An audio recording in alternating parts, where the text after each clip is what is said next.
Apéro preview finale de la conférence Est. Hello, hello.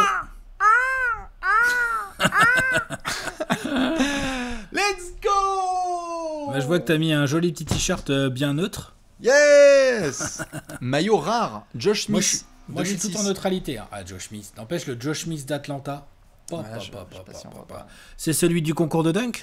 C'est c'est pas le maillot du concours de dunk, ce sont les belles Non, je années. veux dire, c'est ces années-là, quoi. C'est Josh Smith, voilà, tout à fait. Mais ça, c'est le maillot Nothing Easy, Game 7 avec Zaza Pachulia et compagnie. Game 7, c'est passé pour nos amis les Hawks qui sont en finale de conf. Alex, bordel de merde. Tu sais que, je vois que sur les réseaux sociaux, pas mal de gens nous en parlent, mais tu sais que, ça se rapproche gentiment, doucement, mais assez sûrement quand même. Hein. Bon, il y a encore des gros obstacles à passer, mais la finale Hawks-Suns, elle est encore en vie. Hein. Elle est encore là. Elle est encore sur la table, comme on dit. Fait. Par contre, effectivement, il y a des bons gros obstacles. Il y a des gens pas aimables. Il y a des gens un peu compliqués. Qui sait ? Qui sait, tout à fait. Au moment où on vous parle, la finale Suns-Hawks pourrait tout à fait avoir lieu. Alex est bien parti dans sa série puisqu'il n'est plus qu'à 3 matchs au moment où on parle d'être en finale NBA. De mon côté, je vais devoir me farcir une équipe qui vient de sortir les Nets, donc je te cache pas que j'ai ce qu'on appelle la crotte au cul, mais on va avoir l'occasion. Une équipe très violente. Exactement, on va avoir l'occasion d'en discuter. Vous le savez, dans ces grandes previews, on fait comme d'habitude. On démarrera par la dynamique des deux équipes, évidemment, du côté de Milwaukee et d'Atlanta. Des équipes qui ont joué des grosses séries en demi-finale. Ensuite, on va se faire le fameux hashtag. Le hashtag tactico-technique. Yes, cher à notre ami Dedesh. Exactement, ODD. Et ensuite, on va se faire les petites jumelles pour zoomer sur un joueur qu'on va observer de très près dans cette série avant de donner il famoso pronostico. Voilà, exactement. L'incontournable, la lecture de l'avenir pour conclure la preview, comme toujours. Exactement. C'est comme ça, vous le savez, on vous donne l'avenir, ce qui va se passer. Notamment, comme vous l'avez vu, vous pouvez checker les replays, à quel point les Hawks étaient assurés de passer les Sixers en 7 matchs. Justement, on va se faire la dynamique des deux équipes. Je parlerai de Milwaukee juste après, Alex. Mais Piu Piu, Atlanta est en finale de conférence Est pour sa première vraie grosse année du projet. Hein, on les a vus, les années Travis Schlenk, construction, on va en parler en long et en large. Mais la dynamique est formidable. Atlanta a passé l'obstacle new-yorkais au premier tour. Atlanta est revenu dans la série face à Philadelphie et a su s'imposer en 7 on the road. On en parlera aussi pour les Bucks, ça a été le cas. On est un peu sur un nuage du côté d'Atlanta. C'est ça. Hormis la blessure de DeAndre Hunter, hein, oui. Tu peux pas trouver de point noir en fait dans ces playoffs des Hawks. Tout va bien. Tout est là. T'as explosé les attentes. Hein. Les attentes, tu les regardes comme ça. Là, tu fais, elles sont où les... Ah bah, elles sont tout en bas là-bas. Là, ouais. Tu vois, genre, t'es peinard. T'as Macmillan qui a le groupe avec lui, ça a adhéré. Tu as Trae Young qui se comporte comme un vrai leader. Tu as des role-players qui connaissent leur rôle. Voilà, des role-players qui connaissent leur rôle, elle est facile. T'as des joueurs expérimentés qui ont sorti la tête, qui sont sortis du bois exactement au bon moment pour faire exactement ce qu'on attendait d'eux. Je pense à Gallinari, à Lou Williams notamment, des gars comme ça, qui n'ont pas forcément des lignes de stats dithyrambiques, enfin incroyables quoi. Mais tu sais que Lou Williams, sa ligne de stats de la série contre Philly, elle est pas terrible. Elle est pas dingue. Par contre, son Game 5, sans lui, à mon avis, il n'y a pas de comeback. C'est ça, effectif deep, tu peux compter sur tout le monde. Ouais. C'est-à-dire que même, tu vois, dans les points noirs, et on va en parler dans la série parce qu'on va pas se mentir, cette série, c'est aussi ce qu'on appelle le Bogdanovic-Chico. Hein, c'est-à-dire que c'est Bogdanovic qui retrouve les Bucks, et on en reparlera après en détail de cette histoire qu'il y avait eu l'automne dernier, où il devait normalement porter les couleurs des Bucks, et finalement aujourd'hui, c'est un joueur des Hawks. Mais ils avaient besoin de ça. Exactement. Ils avaient oublié, tu sais, le petit crayon. Signé, tout ça. Bon, merci. Ce qui est sûr, c'est que juste par rapport au point négatif que tu mentionnais, il y a la blessure de DeAndre Hunter. Bogdanovic sera surveillé parce qu'on l'a vu sur la fin de la série contre Philadelphie. Il était absolument pas en jambes, donc ce sera à surveiller de très très près. Ce qui est sûr et certain, c'est que comme tu l'as dit, explosion totale des attentes, groupe complet. On ne peut pas compter sur certains joueurs entre Lou Williams, on ne peut pas compter sur Bogdanovic, Kevin Huerter game. On ne sait pas si Capella va prendre trop de fautes. Onyeka Okongwu, il y a toujours une réponse et un ajustement de la part de ces Hawks qui ne quittent rien. 48 minutes, le point, le fist, il est justement serré de la part de Nate McMillan. On reste cool, calm and collected pour absolument pas abandonner, même si t'es mené de 25 points en fait. Ouais, c'est ça qui est bien. C'est ça qui est fort. Et c'est ça qui est admirable dans ce que je qualifierais quand même d'exploit de la part des Hawks lors de la série précédente. Oh, bah, bien sûr. C'est la façon dont ils s'y sont pris. Ils ont accepté le challenge, ils ont regardé les Sixers droit dans les yeux et ils les ont fait choke. Et ça, c'est fort. C'est très fort. Donc dynamique, franchement, très très bonne. DeAndre Hunter, on est d'accord, il n'y a pas d'espoir de le... Non, DeAndre Hunter est off voir, pour le reste de ses playoffs 2021, donc malheureusement il ne jouera pas en finale face aux Suns.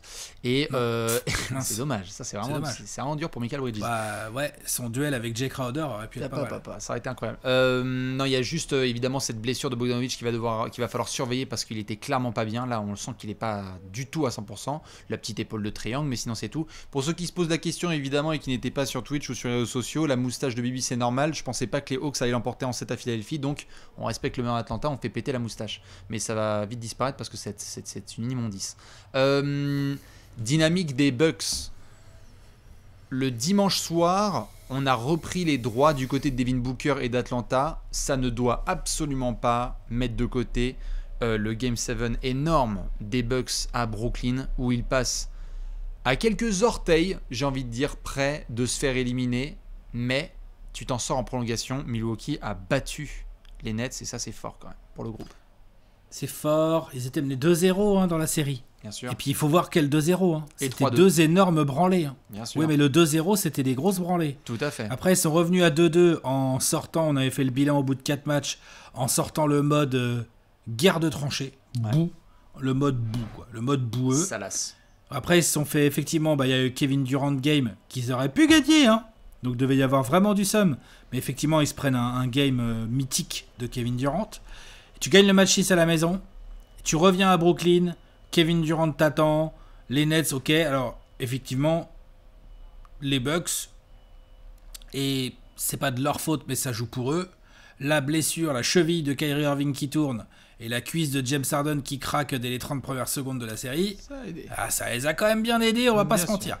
Mais ils ont montré des qualités mentales et un peu d'adaptation tactique. La fameuse adaptation tactique chèrement demandée par nos soins dans de multiples apéros auprès de monsieur Mike Budenholzer. On en a vu un peu quelques effets. On a vu beaucoup de choses, on a vu des vrais choix, des choix tranchés, on a vu des gros joueurs qui ont joué des grosses minutes parce qu'il fallait gagner. Bien sûr. On a vu un PJ Tucker envoyé en mission de malade.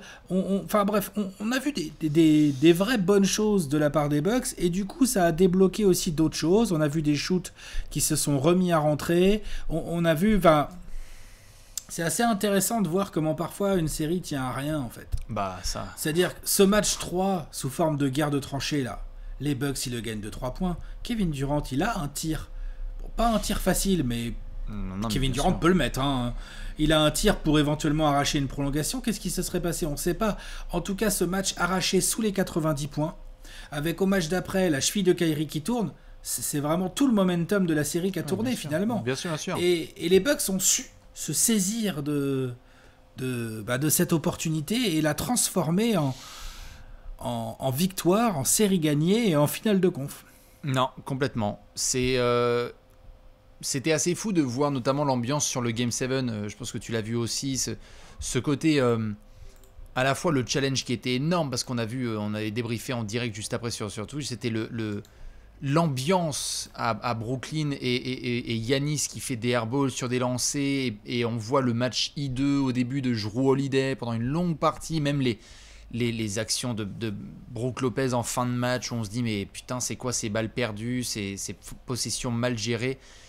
Milwaukee était vraiment dans une grosse guerre de tranchées où beaucoup de gens s'attendaient à ce que ça craque contre Brooklyn à domicile avec un KD qui met le plus gros total de points sur un Game 7 de l'histoire, 48 points.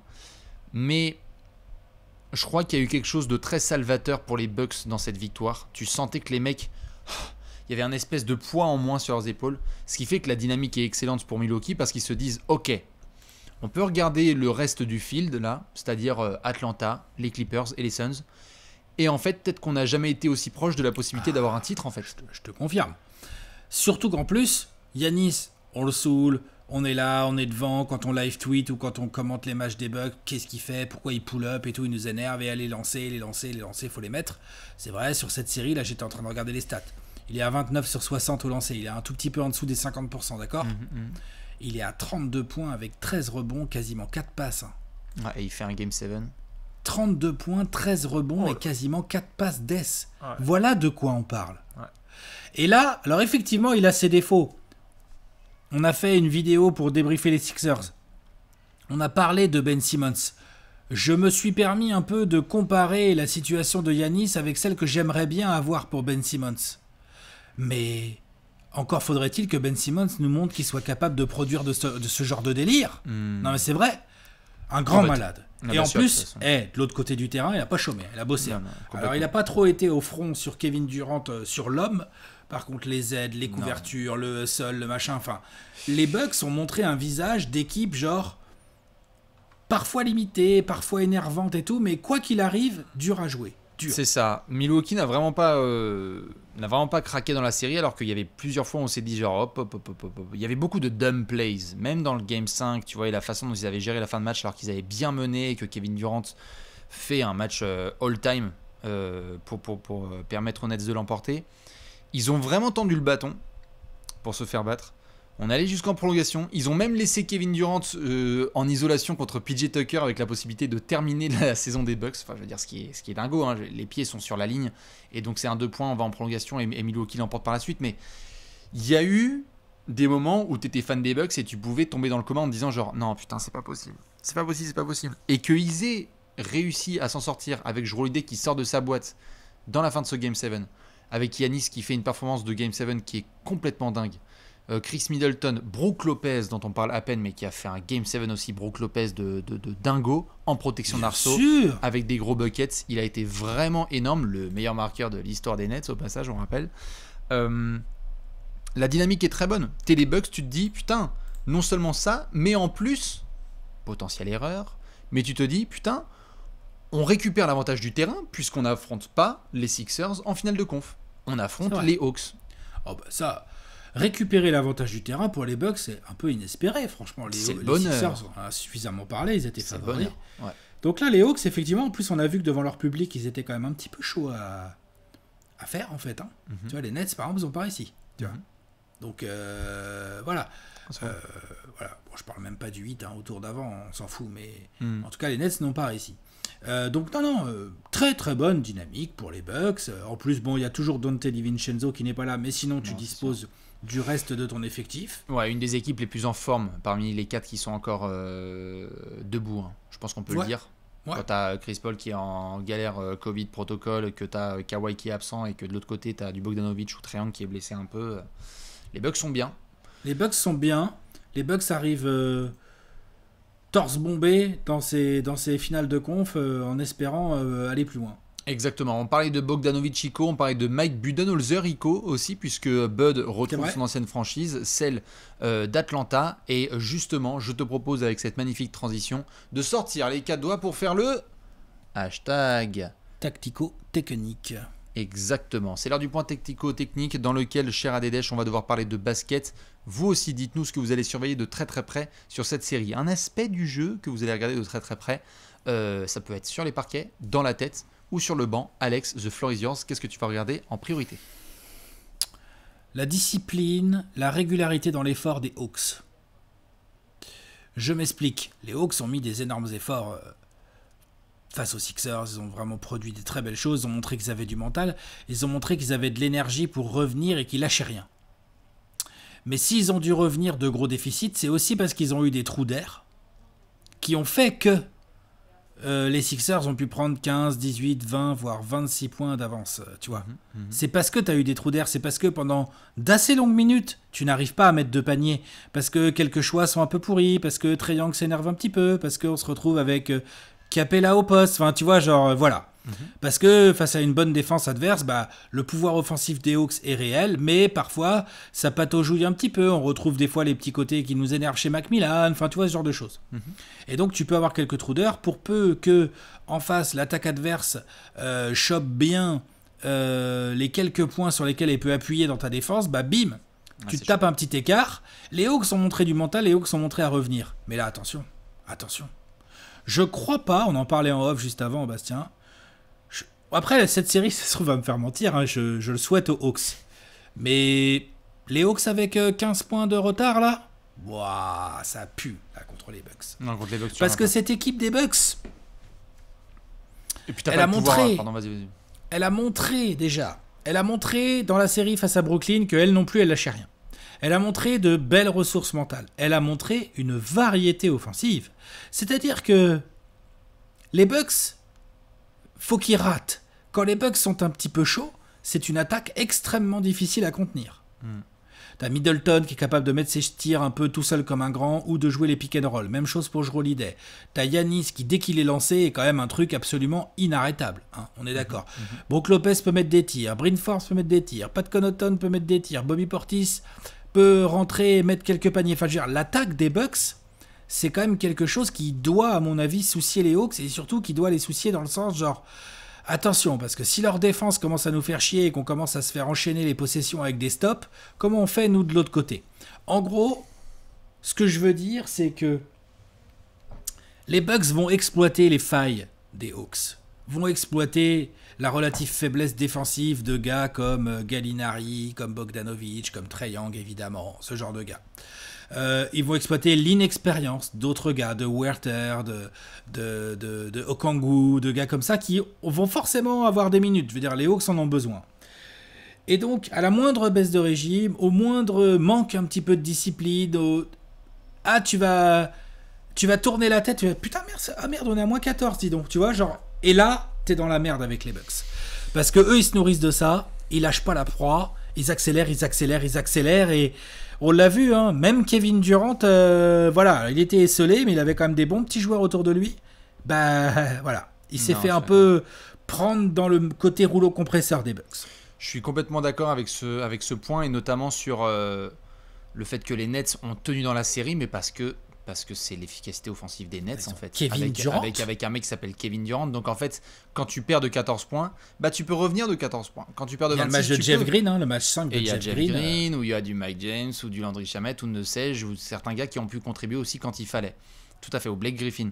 Là, c'est vrai, je suis totalement d'accord que Atlanta s'est beaucoup donné sur la série précédente, comme les Bucks aussi, hein, mais attention, en effet, là, quand tu perds de 18 points face aux Bucks, ça peut vite monter à 30. Et les mecs vont garder les deux pieds sur l'accélérateur parce qu'ils n'en auront rien à faire. Pas de trou d'air. Atlanta doit démarrer dans cette série avec comme premier objectif, si possible, de contrôler au mieux le rythme, parce que j'ai quand même l'impression que si ça se met à trop courir, c'est quand même le jeu de Giannis. Même si tu as des mecs qui peuvent courir côté Hawks, mais voilà, je ne conseillerais pas trop l'histoire. Je pense que même John Collins, il peut vraiment être saoulé, alors que c'est un putain d'athlète. Pas de trou d'air, discipline, concentration, chaque possession. C'est très important pour les Hawks. Ouais. C'est la base de la base, à mon avis, dans cette série pour eux, s'ils veulent se donner une chance de faire des choses. Je suis bien d'accord. Et d'ailleurs, je serais très intéressé qu'il puisse y avoir... si cet objectif un petit peu est accompli par les Hawks, j'aimerais bien voir justement comment les matchs sont répartis au niveau de l'exécution dans le Money Time. Parce que, même si les Bucks ont montré des choses très très intéressantes, la capacité d'Atlanta à savoir punir match-up par match-up en fonction des garçons qui sont sur le terrain, on l'a vu contre Philly. Ah tiens, ils ont un petit Danilo Gallinari. Tu vas nous le post-up et tu vas nous finir le travail. Lou Williams, let's go. Tu vas provoquer des lancers sur des garçons un peu moins forts. C'est vrai que là-dessus, si Atlanta arrive à rentrer dans des matchs où ils sont à égalité ou à 2 points de retard en début de quatrième quart-temps, c'est une aubaine pour eux. Parce que franchement, parce que tu peux commencer à mettre le doute un peu dans la tête des Bucks et on sait que c'est pas forcément leur point fort d'exécuter en fin de match, même s'ils ont montré des progrès. Mais pour ça, il faudra avoir fait 3 bons cartons avant. 3 gros cartons avant. Ouais, je suis d'accord. Surtout avec la série qui démarre là-bas et tout. Enfin. Ah non, c'est chaud. Genre, attention. Ouais. Régularité et productivité discipline, de la part des Hawks. Régularité, discipline, pas de trou d'air. Attention à pas se prendre des vagues, comme on dit. Le mental, quoi, la préparation, comment ils vont aborder ce délire. Je suis bien d'accord. Qu'est-ce que t'as pour nous, toi, en tactico ? Eh bien, je vais me focaliser sur le merveilleux backcourt des deux côtés. J'aurais pu faire un focus, évidemment, sur le backcourt des Hawks, ou le backcourt des Bucks. J'aurais pu me focaliser juste sur l'attaque ou sur la défense, mais on va prendre dans la globalité. Déjà, difficile de savoir quels vont être notamment les 5 majeurs, parce que ça je sais qu'on n'en a pas forcément parlé, mais il va y avoir des ajustements. Pas sûr que PJ Tucker, qui était déterminant pour défendre sur Kevin Durant, va être forcément titulaire. Peut-être que, comme on l'a vu en saison régulière, on a du Bryn Forbes qui a été capable de venir pour espacer le terrain. Pas non plus une liability en défense, puisque en face il y aura des garçons où tu pourras tenir. Hein. Quand même, Bogdanovic et Trae Young, c'est pas la même chose que ce qu'on a pu voir dans les séries précédentes. Mais il y a d'un côté Milwaukee, comment ils vont défendre sur les gars d'en face. C'est-à-dire couverture pick and roll de Trae Young. Milwaukee sait très bien comment défendre là-dessus. Et ça pourrait être une série extrêmement compliquée pour Trae Young. Et ils vont lui envoyer Jrue Holiday en premier rideau avec Giannis et Brook Lopez en couverture. Tu sais que c'est relou. Hein. C'est hyper relou. Et il y a des mecs qui vont vraiment vouloir anéantir Trae Young. Et à titre personnel, Milwaukee, c'est une des match-ups qui me fait le plus flipper pour Trae Young. Parce que j'aime bien Ben Simmons, mais t'as toujours un Korkmaz ou un Dwight Howard qui fait de la merde derrière. Alors que là, Milwaukee, c'est pas tout à fait la même défense. Ils sont concentrés en défense. Tout à fait. Puis ils sont nasty, ils sont physiques, enfin c'est relou. Et puis ils sont un peu plus switch-all, là, un peu plus, sauf quand il y a Brook Lopez, mais ils ont vraiment un 5 avec PJ Tucker ou avec Pat Connaughton. Ils ont vraiment un 5 switch-all. Hein. Exactement. Et donc, autant tu as la couverture pick and roll sur Trae Young, donc défensivement, comment Milwaukee va faire, ça je vais le surveiller très très bien parce qu'ils sont forts à ce jeu-là. Ne pas laisser ces flotteurs de Trae Young où là on a les lianes tout de suite de Giannis et de Brook Lopez qui débarquent. Je sais aussi que pour Bogdanovic, attention à ce genre de série. Il y en a plein qui l'attendent au tournant pour dire oui, du coup, t'aurais dû être à Milwaukee plutôt qu'Atlanta. Attention, il est sur une jambe. Il est sur une jambe et donc hâte de voir comment est-ce qu'il arrive à survivre dans cette série. Parce que s'il y a bien un truc que Bogdanovic a aimé faire sur cette saison et par le passé, c'est vouloir la coller aux Bucks. Il a déjà fait des grosses performances, il aime bien. Lui, de toute façon, il s'en fout. Tu lui mets même du Middleton, du Jrue, du tout ce que tu veux. À partir du moment où il voit l'arceau, il dégaine et ça peut rentrer. Mais s'il n'a pas ses jambes, attention. Et de l'autre côté du terrain, comment ça joue? C'est-à-dire, Milwaukee, oh putain. Là, vous pensez vraiment que vous allez cacher Trae Young et Bogdanovic? On va prendre Bryn Forbes. Il va falloir que tu cours derrière les écrans pour aller défendre sur lui parce que ça va shooter. Il n'y a pas de Ben Simmons cette fois. Chris Middleton, fais voir la balle. Fais voir la balle au poste. Fais voir la balle au poste parce qu'ils ont osé switcher du Trae Young ou du Bogdanovic sur moi et donc je vais vous punir. J'ai juste hâte de voir comment cette match-up va se dérouler. Parce que pour moi, je donne clairement l'avantage aux Bucks. Et je pense que c'est là-dessus qu'ils doivent vraiment mettre l'accent pour remporter cette série. Si Trae Young arrive encore à faire des dingueries contre cette défense, il va falloir qu'on fasse des apéros totalement différents. Parce que là, il va être vraiment attendu vénère. C'est clair. Après, il va avoir peut-être d'autres choses à faire. Mais il est clair que la défense des Bucks, comme tu l'as très bien dit, a les bons éléments, a la bonne attitude, a la bonne... Comment dire, la bonne ambition tactique aussi, je dirais. Ils ont le personnel, ils ont tout ce qu'il faut. Ils ont le personnel, ils ont tout ce qu'il faut. Donc c'est un vrai défi pour les Hawks. Je suis d'accord avec toi. Ouais. Et à partir du moment où le recrutement de Bogdanovic et de Lou Williams avait été justement réalisé pour ne pas être totalement à poil lorsque Trae Young doit lâcher la balle parce qu'il est doublé ou trop bien défendu, attention notamment aux rotations des Bucks, c'est-à-dire comment est-ce que Lou Williams punit, comment est-ce que Kevin Huerter punit, comment est-ce que justement Bogdanovic sur une jambe ou en espérant qu'il soit sur deux jambes puisse punir. Et puis comment tu te fais punir de l'autre côté, parce que quand tu joues avec Lou Williams et Gallinari, c'est ça. Attention, parce que là, Middleton, il te regarde avec un grand sourire. Hein. Exactement. Donc, Middleton, il kiffe, hein. Donc autant contre Philly, il y avait des espaces, il y avait la possibilité de pouvoir scorer, il y avait la possibilité de pouvoir punir dans tous les sens, avec des Lou Will games, des Huerter games, des Bogdanovic games, des Trae Young, etc. Je veux juste voir comment le backcourt d'Atlanta tient face à celui de Milwaukee, et quelque part, comment celui de Milwaukee, comme on en a parlé dans les séries précédentes, est clairement avantageux et avantagé sur cette série et doit montrer que c'est le meilleur backcourt et les meilleures lignes extérieures de cette série en fait. Ils ne doivent absolument pas laisser de doute dans la tête de qui que ce soit et aller en finale NBA. Ouais, non, je suis d'accord. Si Atlanta survit dans cette série au niveau de son backcourt, attention, donc évidemment tout ce qui passe par la création et le shoot à 3 points, mais aussi pas trop de balles perdues parce qu'ils aiment bien en provoquer, notamment les Bucks bien agressifs. Et ouais, les tueurs à gages là de Milwaukee, comment ils se font avoir. Ils se sont fait bouffer 2-3 fois par Lou Williams et Bogdanovic par le passé, donc je vais surveiller ça. Ouais, c'est intéressant comme match-up. Dites-nous, vous, d'un point de vue tactico-technique, ce que vous allez surveiller de très près. Nous, Alex, on va devoir enchaîner avec les jumelles, c'est-à-dire un joueur à surveiller exactement. Vous le savez, vous pouvez le faire aussi, ce geste. C'est savoir qui, entre Milwaukee et Atlanta, vous allez regarder de plus près. Alex, le terrain est à toi. Plusieurs joueurs. vu que j'ai un peu parlé des Hawks dans le tactico, j'aime bien après parler des Bucks dans le joueur à suivre. J'aurais pu prendre Giannis parce que c'est une grande série pour lui en termes de legacy et tout ça. Tout à fait. Et puis, mine de rien, il y a un peu de personnel en face pour le faire chier. Mais je vais prendre Jrue Holiday. Plusieurs raisons à ça. Dans la continuité de ce que tu viens de raconter, je pense que Jrue Holiday va donc bien évidemment être le premier rempart, le premier gars sur l'homme sur Trae Young, on est d'accord. Enfin, je pense que... Et il a ce qu'il faut pour, il est plus long, c'est un bon défenseur. Trae Young, c'est un joueur crafty et tout, mais ça lui fait pas peur à Jrue Holiday, il en a vu d'autres. Ouais. Il connaît ce genre de combat. Donc c'est lui qu'on va envoyer en premier, et sa mission est de haut niveau, puisque l'autre, le Trae Young, quand il n'arrive pas à scorer, il distribue, il se jette sur les ballons, il se bat. Il proc des lancers. Tu commences... Exactement, si tu commences à trop le laisser se déplacer, là, eh ben, il prend plein de lancers, et pour peu qu'il commence à rentrer des tirs, t'es dans la merde. Donc, Jrue Holiday sait, il va pas pouvoir se permettre, il va devoir être le premier rempart, il va devoir orienter Trae Young vers ses coéquipiers intelligemment et tout pour avoir les bonnes aides au bon moment. Enfin, je pense que la défense de Milwaukee va nous travailler tout ça. Savoir que la défense de Milwaukee dans la raquette, c'est une des meilleures de la ligue, hein, clairement. Hein. C'est chaud. C'est très très chaud. Et Trae Young aime bien aller se balader dans la raquette, sauf que là, il risque de... Voilà. On va voir comment il va ressortir. Ça va être peuplé. Mais surtout de l'autre côté, en fait, du terrain. Jrue Holiday sort d'une série offensive que j'ai pas trop kiffé, moi, perso. Non, c'était à chier. Ça a mal shooté. Ça a distribué, voilà, mais comme il shootait mal, enfin, j'ai pas trop kiffé. Alors oui, il met un énorme tir en fin de Game 7, hein, mais il faut pas oublier que son Game 7 est affreux au shoot. Qu'on l'a vu même rater des petits machins, des petits pull-ups à mi-distance et tout, des choses qu'on sait qu'il peut mettre. Vraiment. Donc là, il était beau, il avait des joueurs qui faisaient un boulot correct sur lui pendant cette série face aux Nets. Il a eu souvent des Bruce Brown qui sont venus switcher et tout machin. Enfin, ils se sont assez bien occupés de Jrue Holiday, mine de rien, les Nets. Hein.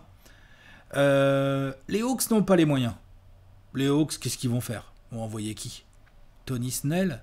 Werther? Vous n'avez pas trop d'arrière qui aurait cet alliage de capacité de déplacement et de dureté défensive pour vraiment gêner Jrue Holiday en premier rideau. On aurait pu avoir DeAndre Hunter. Ouais, mais tu aurais peut-être eu envie de le mettre sur Middleton, non? Ouais, non, mais tu vois, je veux dire, cette perte est terrible. Dans l'absolu. La perte est terrible, mais tu aurais eu envie de le mettre sur Middleton, je pense. Middleton, c'est un autre problème. Hein. J'ai failli prendre Middleton, parce qu'à mon avis, c'est un gros problème pour Atlanta, Middleton. Ouais, mais je prends Jrue Holiday parce qu'il sort vraiment d'une série où je vais te remettre les stats, bouge pas... L'ami Jrue, 15 points à seulement 36% au tir et seulement 26% de loin. Non. Faut vraiment... Soit il met que 15 points par match, mais il est beaucoup plus efficace, donc il a pris moins de tirs, il a fait d'autres trucs. Soit il score plus. Mais Jrue Holiday, non seulement va devoir se fader, être le premier rideau sur Trae Young, mais en plus, il faut qu'il nous le fasse bosser de l'autre côté. Faut que ça devienne un peu un petit casse-tête pour Macmillan qui se dit putain, merde. Alors attends, est-ce que je peux pas cacher Trae Young dessus? Bogdan, il galère. Qu'est-ce que je fais? Allez, je vais essayer de déterrer Tony Snell. Mais là, c'est les Bucks qui font comme ça. Hein. Non, c'est trop chaud. T'es d'accord? Il y a du Solomon Hill. Il va pas mettre Lou Williams? Non, Solomon Hill, si tu déterres Solomon Hill dans la série face aux Bucks, pourquoi pas? Remarque, mais moi, je me permets, honnêtement, je pense qu'il pourrait même y avoir des matchs où il est titulaire, perso. Ah ouais? Ouais. D'accord. Parce qu'en termes de challenge physique, comment tu fais en fait? Ah oui. Il y a un moment où si Bogdanovic en fait il tient sur une jambe, tu vas être là genre je vais faire Werther, Trae Young et Solomon Hill et défensivement. Et Jrue Holiday rentre dans ce truc-là. Jrue Holiday est un joueur physique. Jrue Holiday est un joueur qui joue dur. Tous ses adversaires le disent. C'est chiant, c'est relou quand t'es défendu par lui, mais c'est pas si simple de défendre dessus. Donc voilà, c'est mon joueur à suivre parce que alors là pour le coup. On peut discuter de la physionomie de la série et tout, mais si tu commences à avoir un Jrue Holiday dans les 18-20 points avec des pourcentages au tir correct, oh là là, extrêmement mauvaise nouvelle pour les Hawks. Ouais, ça peut aller très très vite, je suis d'accord. Il a dû très bien dormir samedi soir, Jrue Holiday, parce qu'il était passé à deux doigts de devenir vraiment l'homme le plus hué de tout le Wisconsin et de l'histoire, hein, 5 sur 8000 au tir. Mais il met les buckets importants en effet dans la fin de match. Je suis d'accord, Jrue Holiday ça va être quelque chose, j'espère évidemment, hein, vous le savez, étant pour les Hawks, j'espère qu'il va rester absolument pas agressif, hein, pas agressif Jrue Holiday, parce que c'est la meilleure. Et puis des briques, des briques et encore des choix offensifs dans la continuité des Nets.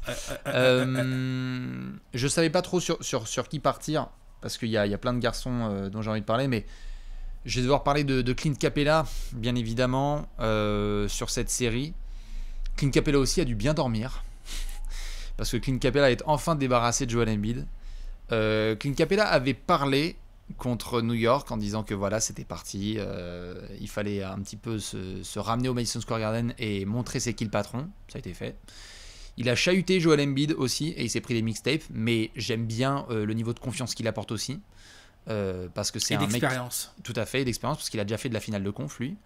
Et puis des rebonds, du muscle, enfin, de tout. Ouais, je suis d'accord. Sur cette série contre Milwaukee, plusieurs interrogations. Parce que Capella, évidemment, aime bien avoir ses lobes en l'air et scorer, etc. Mais de l'autre côté du terrain, on n'est pas du tout sur le même challenge que Joel Embiid, où on savait, dès le moindre entre-deux ou la moindre possession, que tu allais devoir te pointer au bloc, et tendre le bras et essayer de prendre le bump et gérer au maximum tes fautes.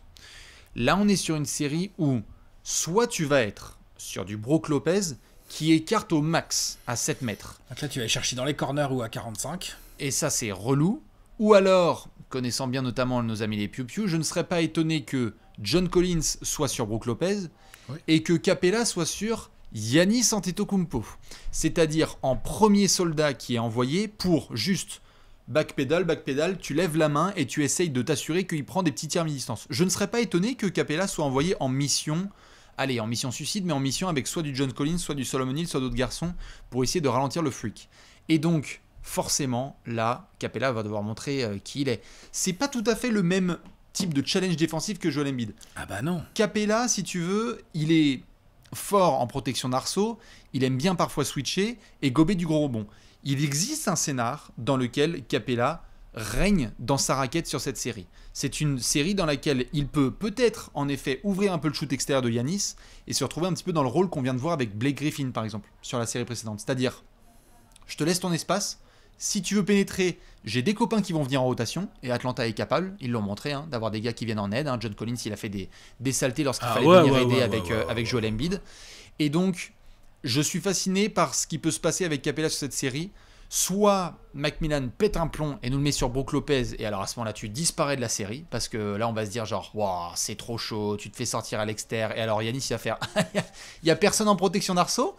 Bon bah très bien, et on va aller provoquer des lancers, et on va mettre tout le monde dans la pénalité, et puis je vais continuer à dunker sur tout le monde. Ou alors justement, Capella survit dans cette série, parvient à bien ralentir notamment des Giannis et les autres pénétrations, boxe au rebond pour ne pas donner de seconde chance. Je pense que les Nets sont les premiers à se souvenir du nombre de rebonds offensifs qui ont été laissés pour les Bucks. Capella ne peut pas laisser, avec ses copains, de rebonds offensifs aux Bucks. Et limite, en attaque, vas-y, il peut être à 6-8 points, c'est pas grave, tu vas essayer de récupérer quelques lobes de Trae Young, etc., pas de problème. Mais, putain, défensivement, c'est l'heure de montrer que t'es un mec très fort en défense et que c'est pas le challenge Joel Embiid que t'as dû te farcir au tour précédent, quoi. Je pense que Clint peut vraiment avoir un rôle, et si ça se trouve, Clint Capella, tu sais, il est envoyé sur Giannis, et en fait, je pense que le scénario, elle va être séquencée, cette vidéo. Tu sors, 2 fautes, premier quart-temps, 4 lancés pour Giannis. Et c'est relou parce qu'après, il y a Okongwu. C'est John Collins, pour venir faire les aides, faut qu'il laisse Brook Lopez, quoi. Et pourquoi pas? Après, Atlanta a montré qu'en fait, à partir du moment où tu as une aide, derrière, ça switch. Donc Bogdanovic vient sur Brook Lopez, la balle swing, donc tu as Kevin Huerter qui vient faire la rotation. Donc ça, à la limite, ça ne me dérange pas trop. Mais juste, comment Clint Capella existe dans cette série, comment il gère ses fautes, et donc derrière, comment Okongwu essaye de contribuer lui aussi, qui a 2-3 choses à montrer, et qui pourrait avoir encore plus de responsabilités dans cette série si ça se passe mal pour Capella. Ce qui est intéressant pour le secteur intérieur des Hawks, c'est comme tu l'as dit, c'est qu'ils viennent de se fader Joel Embiid. Oh putain. Donc c'est ultra relou, donc tu souffles un peu.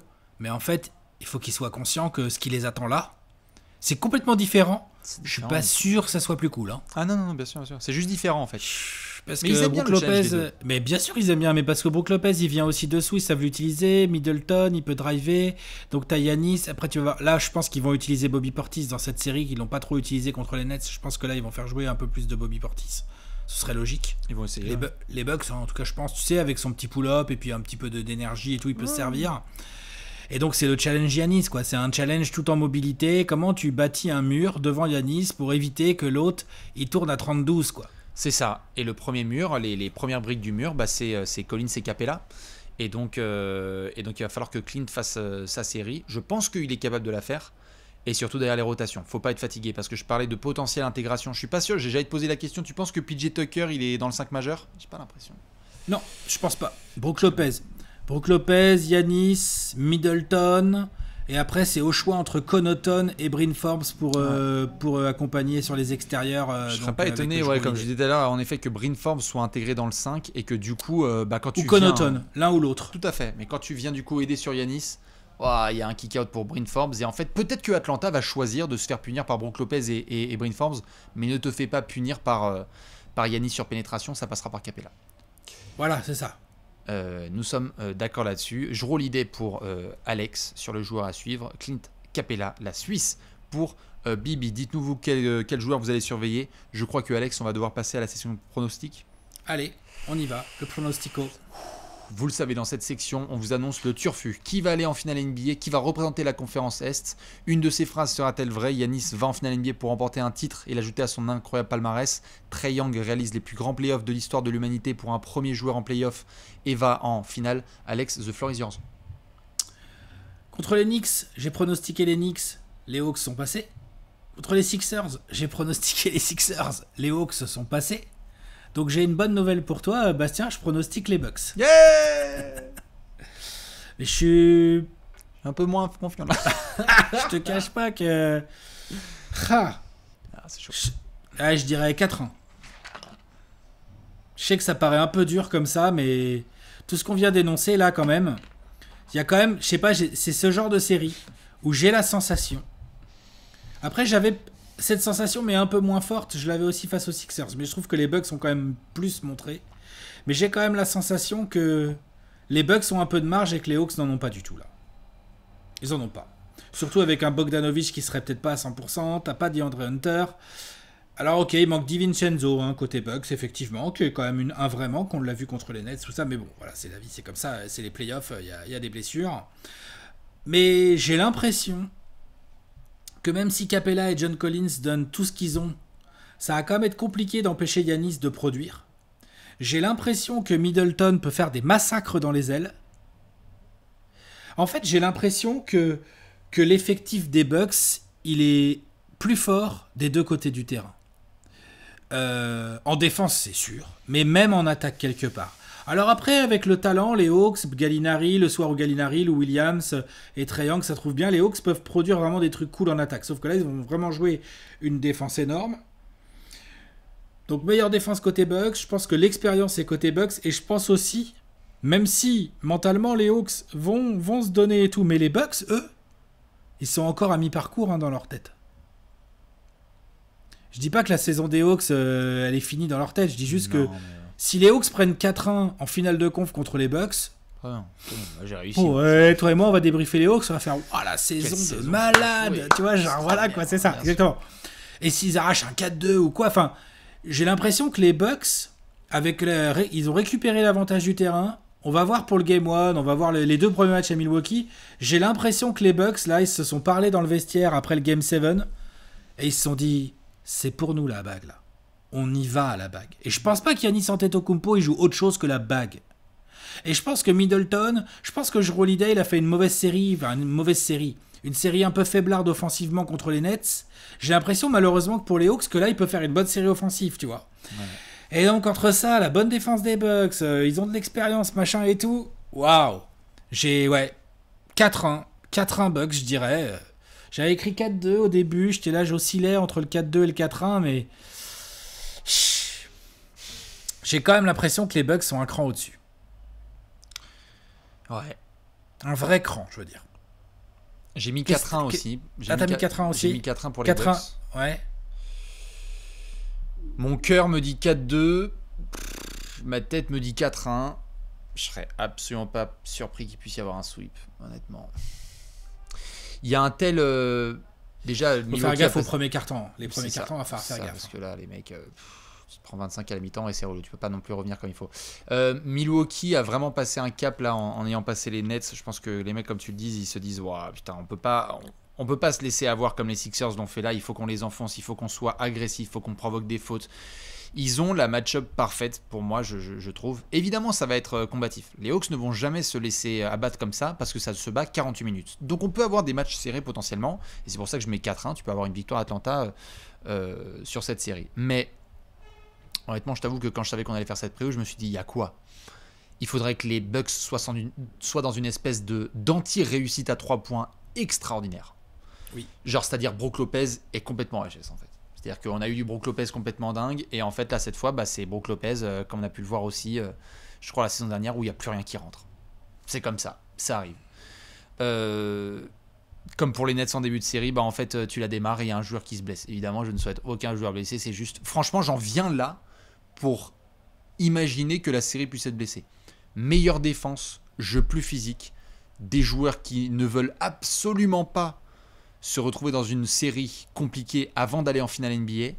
La dernière fois qu'ils ont été en finale de conférence, ils savent très bien ce qui s'est passé. C'est quasiment le même groupe. Il y a encore les mêmes cadres. Les mecs, tu leur donnes 2-0 là pour les Bucks, ils vont te dire on remet la surmultipliée. Même s'il y a un partout. Ils peuvent aller gagner 2 fois à Atlanta. Complètement. Et donc, je souhaite bon courage à mes piou-piou. Je vais les regarder parce qu'ils m'ont complètement transporté sur cette deuxième partie de saison. Je dis pas sur cette saison parce que dédicace à Lloyd Pierce, mais sur cette deuxième partie de saison. Ils m'ont fait kiffer. C'est un groupe qui se bat et je pense que Nate McMillan peut encore réserver 2-3 surprises à Mike Budenholzer sur la série en termes d'ajustement. Tu sais que Nate McMillan, il peut out-coacher Budenholzer parce que Budenholzer, il nous fait pas monter au plafond. Hein. Complètement. Et là-dessus, c'est ce qui me permet de croire à un 4-1. Mais tu n'empêches pas les Bucks. Je veux dire, les Bucks, c'est un loup qui n'a pas mangé depuis 8 ans. Il y a un bout de viande et en fait, les Hawks, c'est un lapinou qui fait ne passez pas. C'est clair. Et donc, je pense que les Bucks sont juste beaucoup trop concentrés et meilleurs. Il y a plus de talent, il y a plus de tout. Et ils ne vont pas faire l'erreur qu'a pu faire Philly sur le match précédent. Je veux dire, sur la série précédente face aux Hawks. Si tu mènes de 25, tu passes à plus 40. Si ça galère, tu as des mecs comme Jrue Holiday ou Chris Middleton qui peuvent créer et mettre des buckets. Le train s'arrête là pour Atlanta, 4-1. Et même quelque part, si on bat les Bucks sur un match, je suis chaud. J'ai même envie de faire juste une demande, qu'on soit la seule équipe à battre les Bucks chez eux, parce que ça, franchement, ce serait trop stylé. Et ensuite, on laisse Giannis aller en finale NBA pour essayer de remporter son premier titre en carrière. 4-1 tous les deux pour les Bucks. Ok. Et évidemment, si ça passe pour les Hawks, vous savez ce qui se passe avec la moustache. Hein. On fait pareil avec la tête. Hein. Si les Hawks sortent les Bucks, mec, je fais la boule à air. Hein.